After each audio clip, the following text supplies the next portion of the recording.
Bismillahirrahmanirrahim. Assalamu alaikum warahmatullahi wabarakatuh. Dear students, I hope that you all are fine by the grace of Allah Almighty.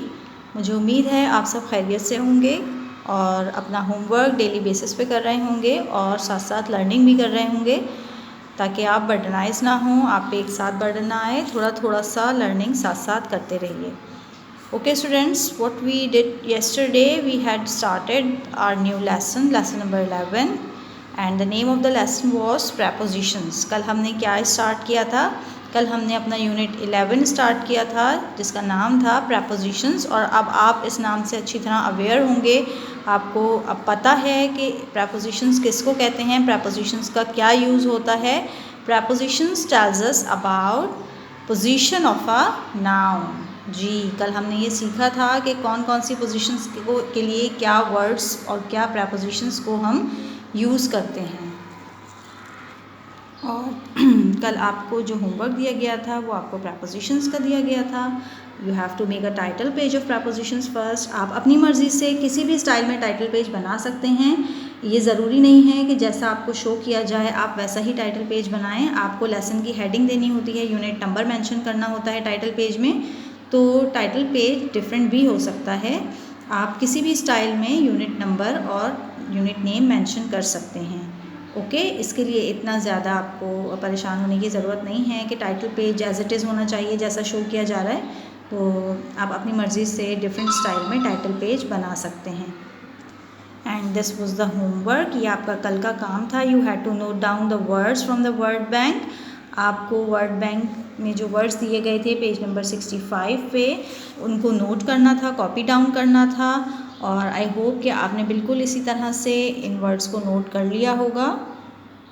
You had to write name of the days in a week. आपको जो हफ्ते के दिनों के नाम होते हैं वो आपको नोट करने थे. And the days were Monday, Tuesday, Wednesday, Thursday, Friday, Saturday and Sunday.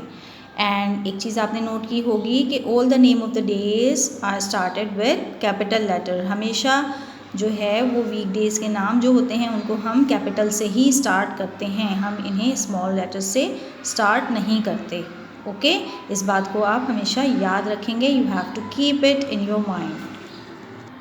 Yes students, what we did yesterday, we read page number 62 and 63 yesterday and I hope that you have got all the prepositions के किस position के लिए कौन सा preposition use करते हैं. इन हम कब यूज़ करते हैं? जब कोई चीज़ किसी चीज़ के अंदर होती है.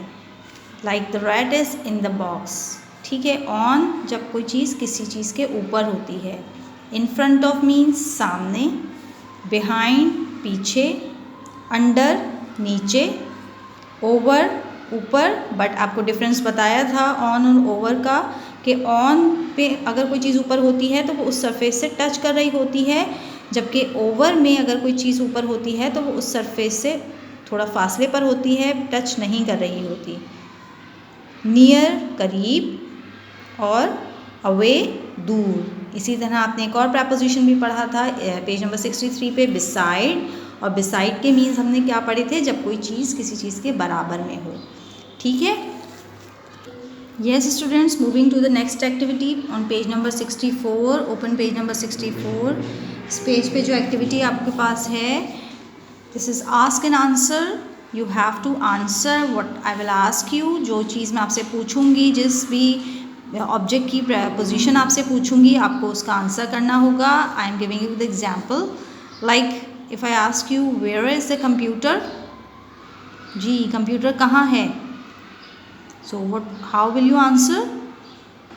It is on the table or the computer is on the table. Computer table के ऊपर रखा हुआ है और सरफेस से टच भी हो रहा है, इसलिए हमने कौन सा प्रपोजिशन यूज़ किया है? on. Now can you answer me? अब आप क्या मुझे बता सकते हैं कि where is the doll? Yes, आपने आंसर प्रिपेयर कर लिया होगा आई होप, और आपने आंसर दे भी दिया होगा. Yes, the doll is on the bed. Very good. ठीक है. इसी तरह से आपको प्रपोजिशंस को यूज़ करना है. Yes, can you tell me where is the clock? Yes, it is in front of the window, the clock is in front of the window, जो घड़ी है वो विंडो के या खिड़की के सामने है, बिल्कुल सामने नज़र आ रही है ना, इसलिए हमने प्रपोजिशन क्या यूज़ किया है, in front of. Now can you tell me where is the skating board? ये स्केटिंग बोर्ड का अगर हम इससे डिस्टेंस चेक करें इस बेड से, तो उसके लिए कौन सा प्रपोजिशन यूज़ करेंगे? जी, इस बेड से इस स्केटिंग बोर्ड का डिस्टेंस है, थोड़ा फासला नज़र आ रहा है ना, डिस्टेंस है, दूर है, तो जब दूर के लिए हमें प्रपोजिशन यूज़ करना होता है तो हम अवे यूज़ करते हैं।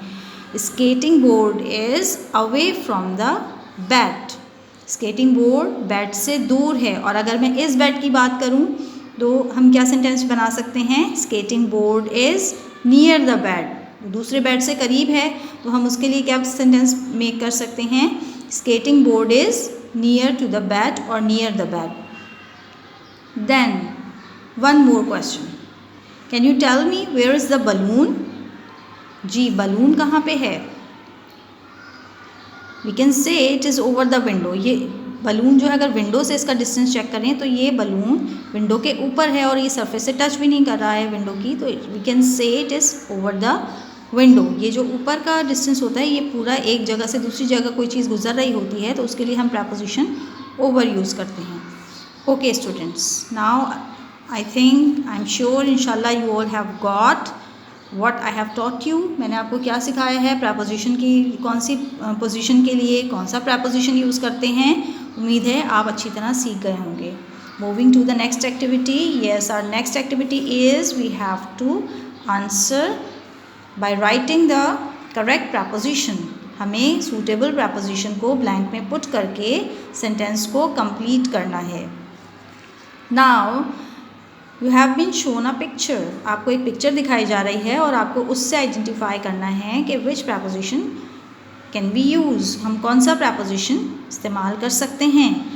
Where is the boy, where is the boy, जी ये लड़का कहाँ पर नज़र आ रहा है आपको, दरख्त के, दरख्त से आपको आइडेंटिफाई करना है, ट्री से।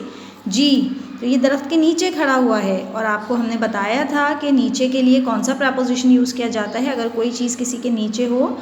Yes, under, he is under the tree or the boy is under the tree, so we have to write under. Okay students, you have to write under like this, जैसे मैंने लिखा है बिल्कुल इसी तरह आपको भी ब्लैंक को फिल करना है।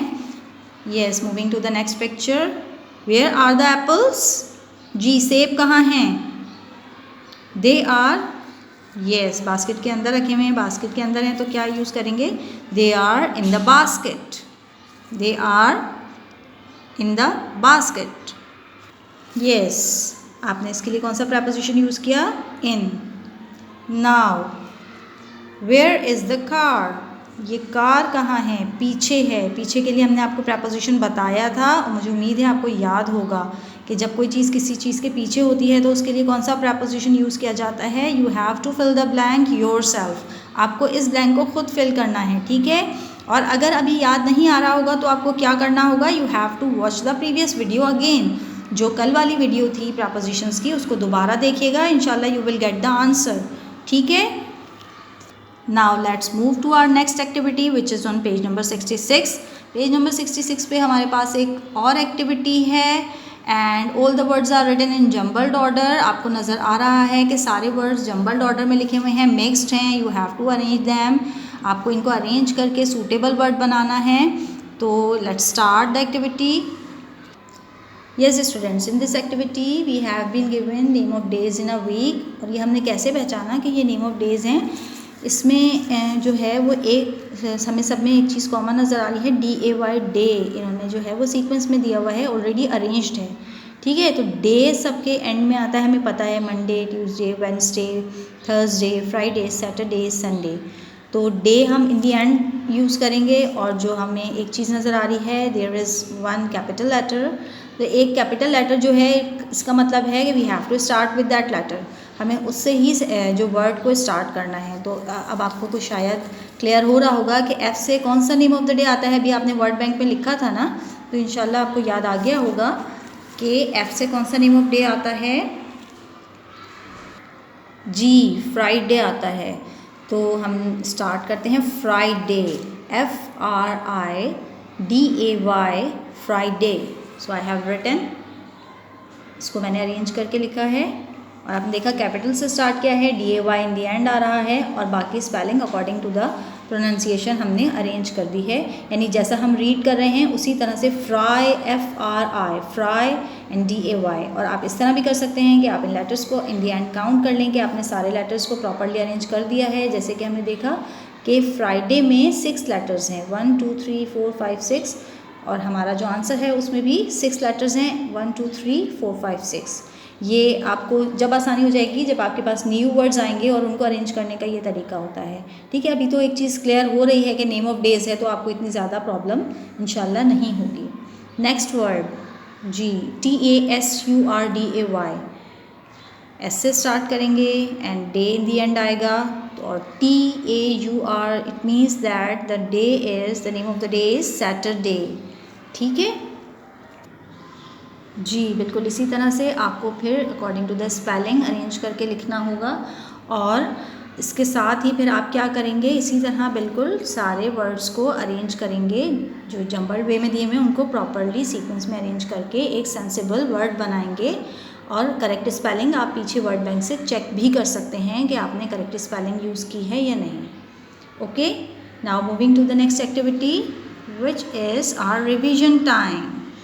Revision time of previous lesson, और नेम ऑफ द लेसन याद है आपको। We have to, what we have to do in this activity, we have to tick the correct adjective for each picture.